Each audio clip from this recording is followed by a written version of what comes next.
17 August থেকে চালু হবে মেট্রো রেল, বন্ধ থাকবে মিরপুর 10 ও কাজীপাড়া স্টেশন। প্রধান উপদেষ্টার সাথে সচিবদের বৈঠকে সিদ্ধান্ত। প্রধান বিচারপতির হাইকোর্টে 8 বেঞ্চ গঠন, আজ থেকে চলবে বিচার কাজ।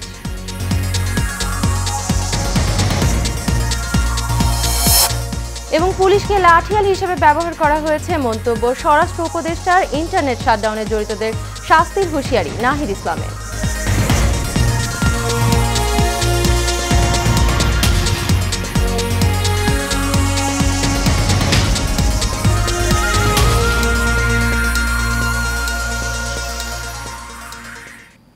স্বাগত এশিয়ান নিউজের সঙ্গে আছি আকলিমা বিনতি ইউনুস। এতক্ষণ শুনছিলেন বিআরবি কেবল ইন্ডাস্ট্রিজ লিমিটেড সংবাদ শিরোনাম। এবারে চলে যাব বিস্তারিত সংবাদে।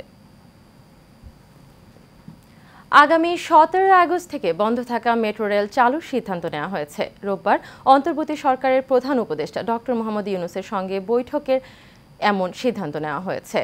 এর আগে এক সপ্তাহের মধ্যে মেট্রো রেল চালুর কথা জানিয়েছিলেন মেট্রো রেল পরিচালনা প্রতিষ্ঠান ঢাকা ম্যাস ট্রানজিট কোম্পানি লিমিটেডের ব্যবস্থাপনা পরিচালক MAN সিদ্দিক। তিনি জানান, আগামী 7 দিনের মধ্যে মেট্রো রেল চালুর প্রস্তুতি নেওয়া হচ্ছে। তবে ভাঙচুরে ক্ষতিগ্রস্ত কাজীপাড়া ও মিরপুর 10 মেট্রো স্টেশন বন্ধ থাকবে। এদিকে আগামী 15 আগস্ট সারা দেশে আন্তনগর ট্রেন চালু হবে। তবে এর আগে প্রথম ধাপে মালবাহী ট্রেন ও দ্বিতীয় ধাপে লোকাল এবং কমিউটার ট্রেন চালু করা হবে।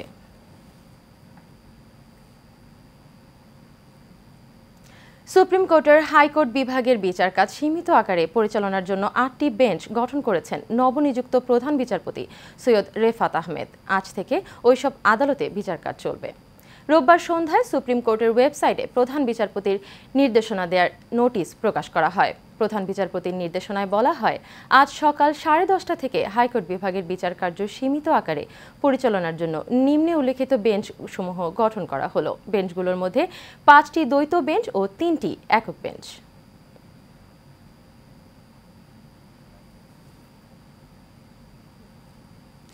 স্বরাষ্ট্র উপদেষ্টা সাখাওয়াত হোসেন বলেছেন, বিগত সরকার পুলিশকে তাদের লাঠিয়াল বাহিনী হিসেবে ব্যবহার করেছে।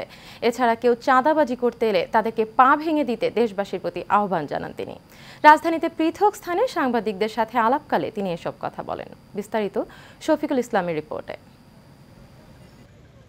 কোটা সংস্কার আন্দোলন ঘিরে সৃষ্ট সহিংসতায় আহত পুলিশ সদস্যদের দেখতে রোববার কেন্দ্রীয় পুলিশ হাসপাতালে যান অন্তর্বর্তীকালীন সরকারের স্বরাষ্ট্র মন্ত্রণালয়ের দায়িত্বপ্রাপ্ত উপদেষ্টা ব্রিগেডিয়ার জেনারেল অবসরপ্রাপ্ত ডক্টর সাখাওয়াত হোসেন। পরে সেখানে সাংবাদিকদের সাথে আলাপকালে তিনি সহিংসতায় নিহত পুলিশ সদস্যদের পরিবারের প্রতি সমবেদনা জানান। একই সাথে এই বাহিনীর সকল দাবি মেনে নেওয়া হবে বলে ঘোষণা দেন। এই পুলিশকে ব্যবহার করেছেন লাঠিয়াল বাহিনীর মতো। অত্যন্ত পরিষ্কার ভাষায় বলছি, রাজনীতিবিদরা আমাকে পছন্দ করুন না করুন, আই কুডন্ট কেয়ার লেস। এখন রাজনীতি করা এদেশে অনেক ডিফিকাল্ট হবে। পুলিশকে আপনি আর পুলিশ লাঠিয়াল বাহিনীর মতো পরিচালিত করতে পারবেন না। এই পুলিশ জনগণের পুলিশ। এ সময় দেশে নৈরাজ্যকর অবস্থা সৃষ্টি হওয়ার পেছনে কিছু গণমাধ্যমেরও দায় ছিল বলে মন্তব্য করেন সাখাওয়াত হোসেন। এই মিডিয়া আপনারা সত্যি ঘটনাগুলো তুলে ধরেন, আপনারা সত্যি ঘটনা তুলে ধরেন নাই। আপনারা যদি ওই সময় সত্যি ঘটনা তুলে ধরতেন যে কি হচ্ছে, তাহলে আজকে পুলিশের এই অবস্থা হয় না। আপনারা বারবার বলছেন না না না না কিছু হয় না, কিছু হয় না, কিছু না। বিবিসির থেকে আমি দেখতেছি, কিন্তু আমাদের মিডিয়া দেখাতে পারলো না। সেই মন ইউ, সেই মন তার মিডিয়া ওনার। এইভাবে আর মিডিয়া দেওয়া হবে না। ভালো মন্দ দুইটাই উঠাবেন। পরে সচিবালয়ে সাংবাদিকদের সাথেও কথা বলেন স্বরাষ্ট্র উপদেষ্টা। চাঁদাবাজি করলে তাকে প্রতিহত করার নির্দেশ দেন তিনি। বাজার দখল করব, ঘাট দখল করব, এটা দখল করব, চাঁদাবাজি করব, কিছুদিন করেন। কিন্তু আমি সেনা প্রধানকে বলেছি, রিকোয়েস্ট করেছি, পা ভেঙে যেতে আপনাদের। I don't care, you go to hell. তিনি আরও জানান, পুলিশের অনুপস্থিত সদস্যরা যদি আগামী বৃহস্পতিবারের মধ্যে কর্মস্থলে যোগ না দেয়, তাহলে ধরে নেওয়া হবে তারা চাকরিতে ইচ্ছুক নন। Mohammad Shafiqul Islam, Asian television. রবিবার দপ্তর বণ্টনের পর প্রথম কর্মদিবসে সচিবালয়ে অফিস করেছেন অন্তর্বর্তী সরকারের উপদেষ্টারা। এ সময় তারা কর্মকর্তাদের সাথে শুভেচ্ছা বিনিময় করেন এবং নিজেদের কর্মপরিকল্পনা জানান। দপ্তরের ডাক ও টেলিযোগাযোগ ও তথ্য প্রযুক্তি উপদেষ্টা বলেন, ইন্টারনেট শাটডাউনের সাথে জড়িতদের বিরুদ্ধে ব্যবস্থা নেওয়া হবে। সমীর সাত্তারের ক্যামেরায় আরও জানাচ্ছেন সাইফুল ইসলাম নয়ন। দপ্তর বন্টনের পর প্রথম কার্যদিবসে অফিসে আসেন অন্তর্বর্তীকালীন সরকারের উপদেষ্টারা। নিজ নিজ দপ্তরের কর্মকর্তাদের সাথে পরিচয় পর্ব ও শুভেচ্ছা বিনিময় করেন তারা। এরপর নিজেদের কর্মপরিকল্পনা তুলে ধরেন গণমাধ্যমের সামনে। এদিকে বৈষম্য বিরোধী ছাত্র আন্দোলনের সমন্বয়ক এবং ডাক টেলিযোগাযোগ ও তথ্য প্রযুক্তি উপদেষ্টা জানান, দুর্নীতিকে প্রশ্রয় দেওয়া হবে না। আন্দোলনের সময় ইন্টারনেট শাটডাউনে জড়িতদের শাস্তির হুঁশিয়ারিও দেন তিনি। কারো মানবাধিকার লঙ্ঘিত না হয় এবং তথ্যের অবাধ প্রবাহ থাকে, যাতে সাংবাদিক সহ শুরু করে সবাই সেই সত্যটি জানতে পারে। তবে আমি আজকে চেষ্টা করব প্রথম দিনই যে গত আন্দোলনে যে ডিজিটাল ক্র্যাকডাউন আমরা বলেছি ইন্টারনেট বন্ধ করে, তার তদন্তের জন্য আজকে আমি ব্যবস্থা নেব যে কেন এই ঘটনাটি ঘটেছিল এবং কারা সেটার সাথে জড়িত ছিল। এদিকে মৎস্য ও প্রাণী সম্পদ উপদেষ্টা ফরিদা আক্তার বলেন, সিন্ডিকেট চাঁদাবাজির কারণে নিত্যপণ্যের দাম বেড়ে যায়।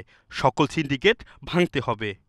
ইলিশকে রক্ষাবে যে পণ্য শুধু না, ইলিশ মাছটা একটা বিশেষ মাছ যেটা একমাত্র বাংলাদেশে, এটা রপ্তানির চাইতে বেশি আমাদের চেষ্টা করতে হবে দেশের মানুষ যেন ইলিশ মাছটা পায় এবং সেটার দামটা অহেতুকভাবে বাড়ানো কোনো মতে যুক্তিসঙ্গত করতে হবে এবং দেশের মানুষকে না খেয়ে বাইরে পাঠানো আমি কোনো মতে অ্যাপ্রুভ করি না। অস্বচ্ছতা যেখানে আছে সেটা আমরা দূর করব, স্টেক হোল্ডারদেরকে আমরা অংশীদার করব যাতে করে স্বচ্ছতাটা তৈরি হয় এবং অ্যাকাউন্টেবিলিটিটা আমরা নিশ্চিত করব।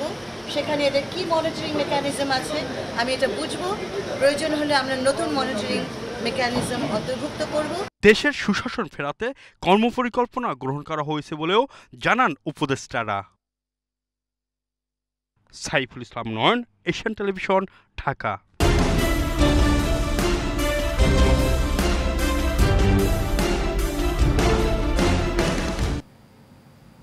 কুড়িগ্রামের নাগেশ্বরী, ফুলবাড়ী ও ভুরুঙ্গামারী উপজেলা সড়কের শৃঙ্খলা ফেরাতে ট্রাফিকের দায়িত্ব পালন করছেন শিক্ষার্থীরা।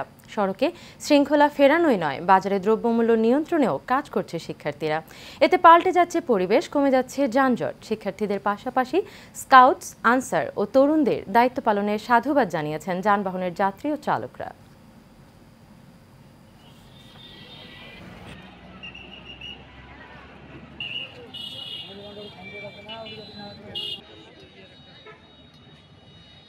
শিফট অনুযায়ী ট্রাফিক পুলিশের দায়িত্ব পালন করি, সবাই সবখানে দায়িত্ব পালন করি, রোদ বৃষ্টি সব উপেক্ষা করে আছি। ট্রাফিক পুলিশের যে দায়িত্বটা এটা আমরা পালন করার চেষ্টা করছি যাতে সড়কে কোনো বিশৃঙ্খলা না হয়। সকাল 10টা থেকে শুরু করে রাত 9:30 এবং 10টা পর্যন্ত সকলে একটা টিম ভাগ করে কলেজ মোড় এবং বাস স্ট্যান্ডে আমাদের 2টা টিম আছে। এখন যানজট নাই, ছাত্ররা ট্রাফিকে কাজ করতেছে। এটা আমাদের কৃতিত্ব যে আমার সন্তানরা আজকে এই কাজটা করে দেখিয়ে দিচ্ছে যে কিভাবে আমরা বাংলাদেশের রাস্তাঘাটের যে শৃঙ্খলা সেটা আমরা ঠিক রাখতে পারি। নওগাঁ সদরসহ বিভিন্ন উপজেলায় আনসার, ফায়ার সার্ভিস কর্মীদের পাশাপাশি ট্রাফিক নিয়ন্ত্রণে দায়িত্ব পালন করছেন শিক্ষার্থীরা। মন্দা উপজেলার বিভিন্ন পয়েন্টে শহীদ কামরুজ্জামান টেক্সটাইল ইনস্টিটিউটের শিক্ষার্থী সহ বিভিন্ন শিক্ষা প্রতিষ্ঠানের ছাত্ররা যানজট নিরসনে কাজ করে।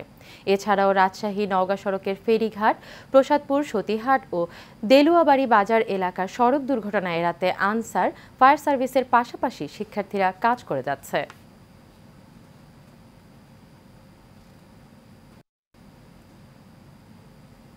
বগুড়ার শিবগঞ্জে শহীদ মুগ্ধ স্কয়ার চত্বর উদ্বোধন ও অন্তর্বর্তীকালীন সরকারকে স্বাগত জানিয়েছে শান্তি সমাবেশ করেছে বিএনপি। শিবগঞ্জ থানা পৌর বিএনপির আয়োজনে থানা বিএনপির সভাপতি ও সাবেক উপজেলা চেয়ারম্যান অধ্যক্ষ মীর শাহে আলমের সভাপতিত্বে এতে বক্তব্য রাখেন বিএনপি নেতা এস.এম. তাজুল ইসলাম। এছাড়াও বক্তব্য রাখেন আব্দুল ওহাব, বুলবুল ইসলাম, আব্দুল করিম, শফিকুল ইসলাম শাহিন, হারুনুর রশিদ মাস্টার সহ আরও অনেকে।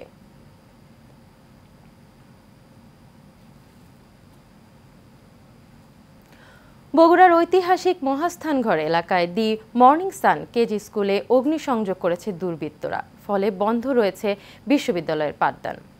বিদ্যালয়ের পাঠদান। স্কুল কর্তৃপক্ষ জানায় দুর্বৃত্তদের দেয়া আগুনে পুড়ে গেছে স্কুলের 2টি বাস, 3টি মোটরসাইকেল, 11টি শ্রেণীকক্ষ সহ নানা আসবাবপত্র। এতে প্রায় 90 লাখ টাকার ক্ষতি হয়েছে। শ্রেণীকক্ষ পুড়ে যাওয়ায় প্রায় 4 শতাধিক শিক্ষার্থীর লেখাপড়া নিয়ে শঙ্কায় অভিভাবকরা। কর্তৃপক্ষ বলছে খোলা আকাশের নিচেই পাঠদানের ব্যবস্থা করা হচ্ছে। শিক্ষক সহ কর্মকর্তারা পড়েছেন বিপাকে।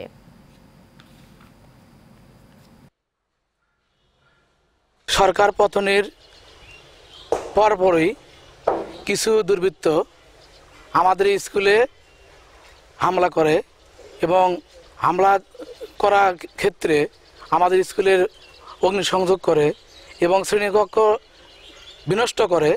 এবং দেখতে পাচ্ছেন যে আমার পাশেই আমার ধারেতেই স্কুল গাড়িগুলি ভ্যানগুলি রয়েছে। এই গাড়িগুলিতে আমাদের দূর দূরান্ত থেকে ছেলেমেয়েরা এখানে আসতো এবং ক্লাস করতো। আজকে আমরা অসহায়।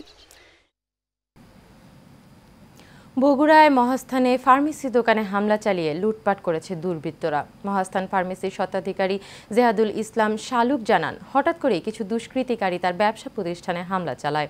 এ সময় ফার্মেসিতে থাকা প্রায় 90 লাখ টাকার মালামাল লুট করে নিয়ে যায় তারা।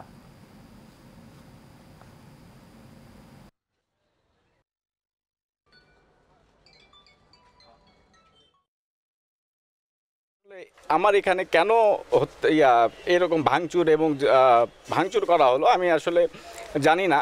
হয়তোবা আমার চাচা এমপি ছিল, আমি তো কোনো রাজনৈতিক দলের কেউ ছিলাম না। আমি তাদের সর্বোচ্চ বিচারটা চাই। এমন অবস্থায় ভাঙচুর হয়েছে যে লুট তো হয়েছে আর যাওয়ার সময় ওষুধগুলো অনেক পাড়াইছে, যেগুলো নেওয়ার মতো আর না, যার কারণে উনি অনেক ক্ষতিগ্রস্ত। হঠাৎ করে আমাদের ওপর খুব দুষ্কৃতীরা এসে আক্রমণ করছে, এর সুষ্ঠু একটা বিচার চাই।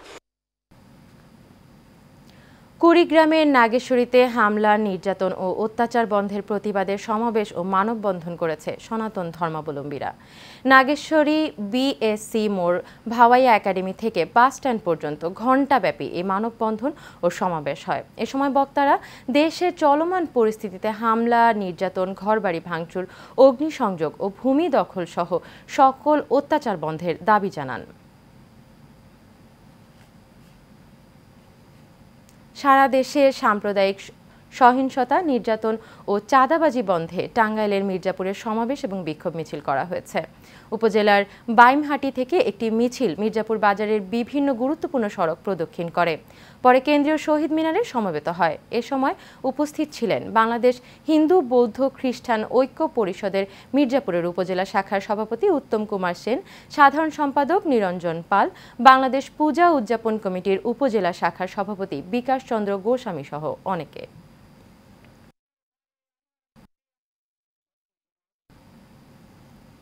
নারায়ণগঞ্জ জেলা ছাত্রদলের সাবেক সভাপতি জাকির খানের মুক্তির দাবিতে বিক্ষোভ মিছিল করেছে দলের কর্মী ও সমর্থকরা। শহরের ডিআইটি এলাকা থেকে সহস্রাধিক নেতাকর্মী নিয়ে বিক্ষোভ মিছিলটি বের করা হয়।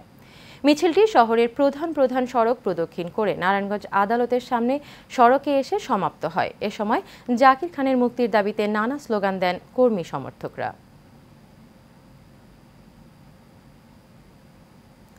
নোয়াখালীর সুবর্ণচর উপজেলার চরবাটা ইউনিয়নের সাংবাদিক ও ডাক্তার বোরহান উদ্দিনের বাড়ির রাস্তা কেটে দেওয়ার অভিযোগ উঠেছে। এই ঘটনায় নারীসহ 3 জনকে মারধর করেছে আরিফ, শরীফ, শাহী সহ তাদের লোকজন। পরে স্থানীয়দের সহায়তায় আহতদের নোয়াখালী জেনারেল হাসপাতালে ভর্তি করা হয়।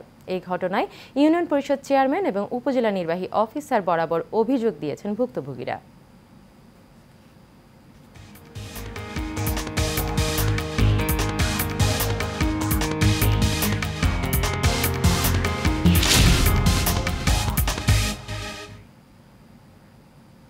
এবার আন্তর্জাতিক প্রসঙ্গ। ফিলিস্তিনের অবরুদ্ধ গাজা ভূখণ্ডে ইসরায়েলি বর্বর হামলায় আরও 40 ফিলিস্তিনি নিহত হয়েছেন। গাজার স্বাস্থ্য মন্ত্রণালয় জানিয়েছে, গত 24 ঘণ্টায় ইসরায়েলি বাহিনীর অব্যাহত আগ্রাসনে 40 জন নিহত, আরও 140 জন আহত হয়েছেন। অনেক মানুষ এখনও ধ্বংসস্তূপের নিচে এবং রাস্তায় আটকা পড়ে আছে। ফিলিস্তিনে এখন পর্যন্ত মৃত্যুর সংখ্যা 39,790 জন। জাতিসংঘের মতে ইসরায়েলের বর্বর আক্রমণের কারণে গাজায় প্রায় 85% ফিলিস্তিনি বাস্তুচ্যুত হয়েছেন। সনাতন ধর্মাবলম্বীদের হত্যা, নির্যাতন, ঘরবাড়ি ও ব্যবসা প্রতিষ্ঠান হামলার প্রতিবাদে বগুড়ায় মানববন্ধন ও বিক্ষোভ সমাবেশ হয়েছে। দেশের বিভিন্ন এলাকায় বাড়িঘর, ব্যবসা প্রতিষ্ঠানে হামলার প্রতিবাদে বগুড়া শহর সাতমাথায় মানববন্ধন ও বিক্ষোভ সমাবেশ করা হয়। এ সময় বক্তারা 4 দফা দাবি ও নিরাপত্তার দাবি জানান।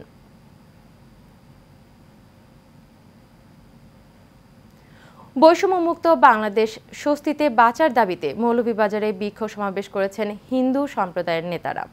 সনাতনী ছাত্র জনতার ব্যানারে মানববন্ধন শেষে বিক্ষোভ মিছিল করা হয়। মিছিলটি মৌলভীবাজার প্রেস ক্লাবের সামনে থেকে শুরু হয়, পরে সেটি সিলেট রোড কুসুমবাগ গিয়ে শেষ হয়। বিভিন্ন বাড়িতে হামলা, ভাঙচুর, অগ্নিসংযোগ, জমি দখল ও নির্যাতনের প্রতিবাদে এ সমাবেশ করা হয়। গাইবান্ধার সুন্দরগঞ্জে নৈরাজ্যসহ বিভিন্ন অপরাধমূলক কর্মকাণ্ড প্রতিহত করার লক্ষ্যে আলোচনা সভা ও মতবিনিময়ের আয়োজন করা হয়েছে।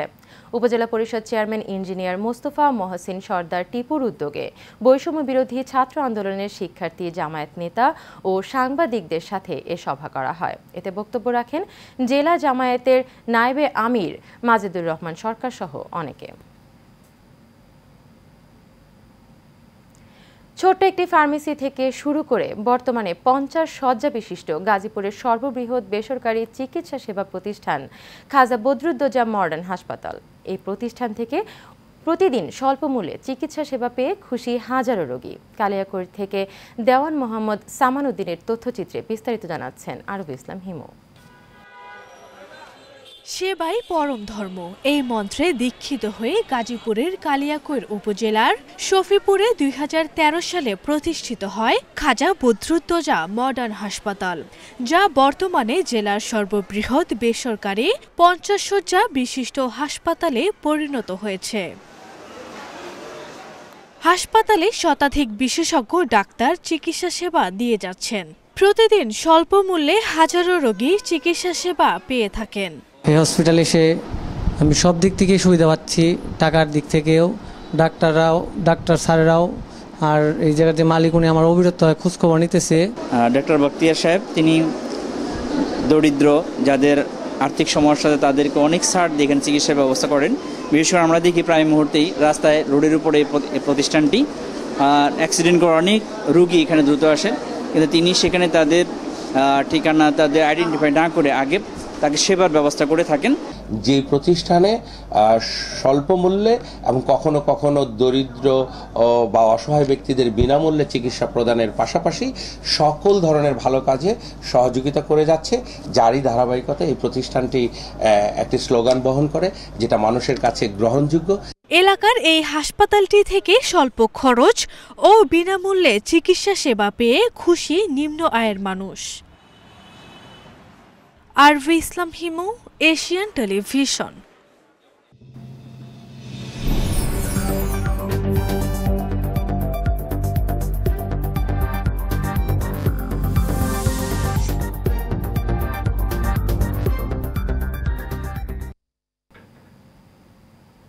এ পর্যায়ে থাকছে চট্টগ্রাম সংবাদ। চট্টগ্রাম দক্ষিণ জেলা বিএনপির আহ্বায়ক কমিটির সদস্য মোস্তাফিজুর রহমানের উদ্যোগে বৈষম্য বিরোধী ছাত্র আন্দোলনে নিহত ছাত্রদের স্মরণে ও বেগম খালেদা জিয়ার মুক্তি উপলক্ষে মিলাদ ও দোয়া মাহফিল হয়েছে। মিলাদ এবং দোয়া মাহফিল শেষে মোস্তাফিজুর রহমানের নেতৃত্বে মোটরসাইকেল, ট্রাক, জিপ নিয়ে আনন্দ র্যালি বের করা হয়। র্যালিতে বিএনপি, যুবদল, শ্রমিক দল, স্বেচ্ছাসেবক দল ও ছাত্র দলের নেতৃত্বগণ উপস্থিত ছিলেন। এশিয়ান নিউজ এ পর্যন্তই। তবে যাবার আগে বিআরবি কেবল ইন্ডাস্ট্রিজ লিমিটেড সংবাদ শিরোনামগুলো জেনে নেব আরও একবার।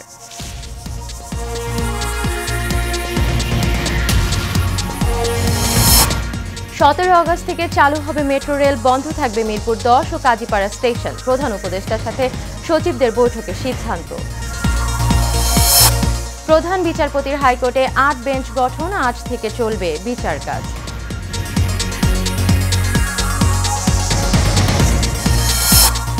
এবং পুলিশকে লাঠিয়াল হিসেবে ব্যবহার করা হয়েছে, মন্তব্য স্বরাষ্ট্র উপদেষ্টার। ইন্টারনেট শাটডাউনে জড়িতদের শাস্তির হুঁশিয়ারি নাহিদ ইসলামের।